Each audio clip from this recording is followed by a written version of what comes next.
Example के लिए देख लेते हैं कि इतवार के दिन से बारिश हो रही है, तो हम कहेंगे कि it has been raining since Sunday, it has not been raining since Sunday, has it been raining since Sunday. Hello beautiful people, hopefully you guys be doing great. I think this is the sixth lecture of the tenses series. So in today's lecture we'll be talking about the usage and the structure for the present perfect continuous tense. But before we are going to dive in, I'd like to remind you, if you haven't subscribed to my YouTube channel, just give the thumbs up to the subscribe button and also click on the bell icon so that you will get the further notification of our videos as well. You can also follow us on Facebook, Instagram and TikTok. Without further delay, let's jump into the topic. Present perfect continuous tense में सबसे पहले अगर हम पहचान के बारे में बात करें, प्रेजेंट कंटिन्यूस टेंस के लिए हमने पढ़ा था कि बारिश हो रही है तो हम कहेंगे कि इट इज़ रेनिंग. लेकिन अब अगर हम ये कहें कि सुबह सवेरे से बारिश हो रही है तो it is raining from morning बिल्कुल गलत होगा. अब हमने कहना होगा कि it has been raining since early morning. तो आपको यहाँ से एक पॉइंट समझ में आ चुका होगा कि रहा है रही है तो आ रहा होगा, जैसे रहा है रही है रहे हो, ठीक है. लेकिन इसमें एक चीज़ और है और वो है वक्त, कि जब हमारे पास टेंस में रहा है रही है रहे हो वगैरह हो और उसके साथ साथ हमारे पास टाइम होगा, तो फिर हमने उसके लिए present perfect continuous tense, past perfect continuous tense, वो डिपेंड करेगा कि जुमले के आखिर में क्या आया हुआ है. तो यहाँ से ये कन्फ्यूजन आपको नहीं होनी चाहिए कि जब रहा है रही है हो और उसके साथ साथ टाइम हो तो फिर आपने उसका पर्टिकुलर परफेक्ट कंटिन्यूस टेंस इस्तेमाल करना है. अब हम बात करते हैं, चूंकि हमारे पास इसमें टाइम का जिक्र होता है तो टाइम से पहले हम प्रीपोजिशन सिंस या फिर फॉर लगाते हैं. एक छोटी सी वीडियो में मैंने इसको एक्सप्लेन भी किया है, अगर आप चाहते हैं तो आप उसको देख सकते हैं. लेकिन यहाँ पर सिर्फ ओवरव्यू दे देता हूँ कि सिंस हमने तब इस्तेमाल करना है जब हमारे पास एग्जैक्ट पॉइंट पास्ट में दिया गया हो कि कब से एक एक्टिविटी शुरू हुई है और उसके लिए पॉइंट मेंशन होगा, तो उसके लिए हमने सिंस का इस्तेमाल करना है. जैसे कि since Monday, since Sunday, since April, since 1995.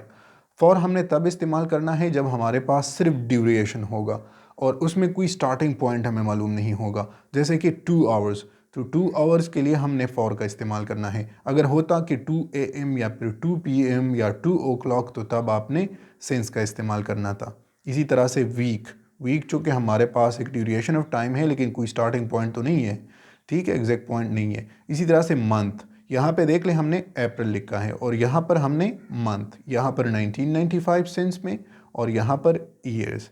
थोड़ा सा ओवरव्यू समझ में आ चुका होगा कि जब पॉइंट ऑफ टाइम हमें मालूम होगा तो फिर हमने सेंस का इस्तेमाल करना है और जब हमारे पास सिर्फ ड्यूरेशन ऑफ टाइम होगा तो फिर हमने फॉर का इस्तेमाल करना है. अफर्मेटिव सेंटेंसेस की अगर हम बात करें तो affirmative sentences are the sentences in which we are going to talk about doing action. पिछले वीडियो में हमने डिटेल के साथ इस पर बात की थी कि अफर्मेटिव सेंटेंस क्या होते हैं जिसमें हम काम करने का जिक्र करते हैं. Helping verbs has, have followed by been and verb की ing फॉर्म होगी. ये बात ज़हन में याद रखें कि जितने भी कंटिन्यूस टेंसेस होते हैं उसमें हम वर्ब की ing फॉर्म लगाते हैं एंड वर्ब के बाद हमारे पास ऑब्जेक्ट, फिर उसके बाद हमने सिंस और फॉर लगाना है. सिंस कहाँ पे लगाना है वो भी समझ में आ चुका होगा और फार कहाँ पे लगाना है वो भी समझ में आ चुका होगा. और एंड में हमारे पास क्या होगा, टाइम होगा. यहाँ पे देख लीजिएगा, नेगेटिव में हमने सिंपल हेल्पिंग वर्ब के बाद नॉट लगा देना है तो उससे वो पर्टिकुलर सेंटेंस आपके पास नेगेटिव में चेंज हो जाएगा.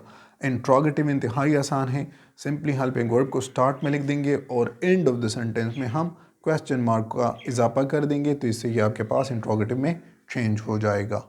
एग्जाम्पल के लिए देख लेते हैं कि इतवार के दिन से बारिश हो रही है, तो हम कहेंगे कि it has been raining since Sunday, it has not been raining since Sunday, has it been raining since Sunday. Next point की तरफ बढ़ते हैं. हमारे पास है uses of the tenses.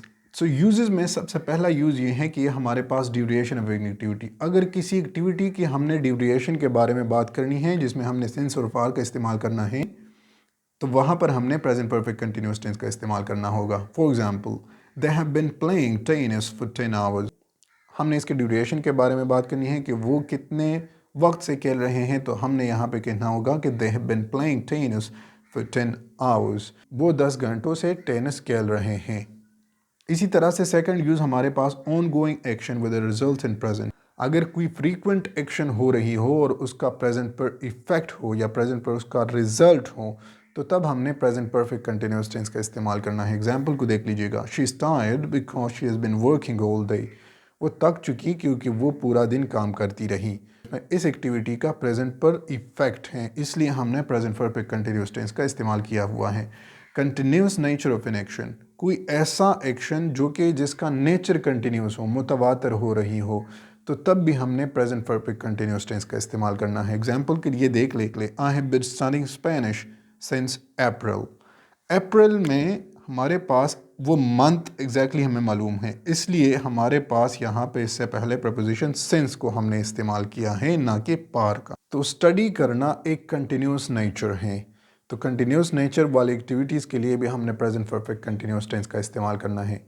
Hopefully यहाँ तक ये टॉपिक समझ में आ चुका होगा।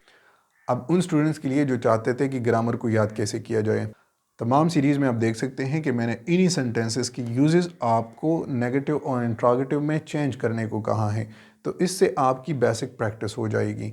अब ये बात जहन में याद रखें, चाहे वो स्पोकन लैंग्वेज हो, चाहे वो रिटन लैंग्वेज हो, जब तक आप खुद से उस पर प्रैक्टिस नहीं करते, चाहे आप नेटिव स्पीकर से सीख ले, आपको सीखना नहीं आएगा जब तक आप खुद उस पर प्रैक्टिस नहीं करते। तो अब आपकी प्रैक्टिस के लिए यही सेंटेंसेस हैं, ये स्ट्रक्चर दिया गया है। इसी स्ट्रक्चर को देखते हुए इसके नेगेटिव और इंट्रोगेटिव में चेंज करके कमेंट सेक्शन में पेस्ट करते हैं। And if you still have any kind of confusion in this topic, feel free to ask me in the comment section and I'll be glad to help you.